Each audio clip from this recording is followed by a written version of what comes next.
السلام عليكم.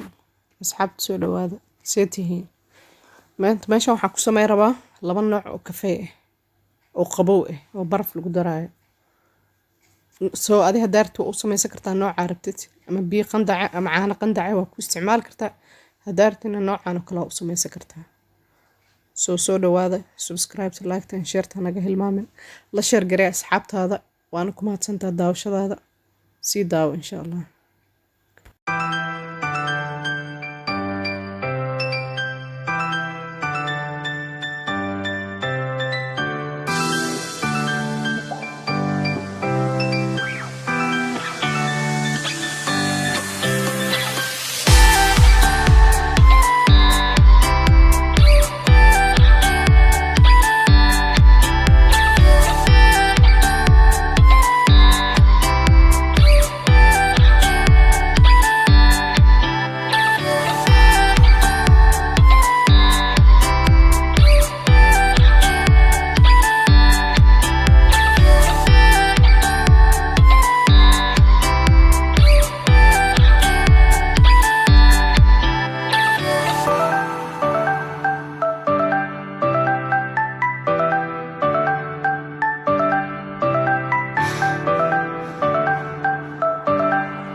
waa kaasa asxaabay haddaa ka hesha asxaabtaada la share garee waana ku mahadsantihiin daawashadiina.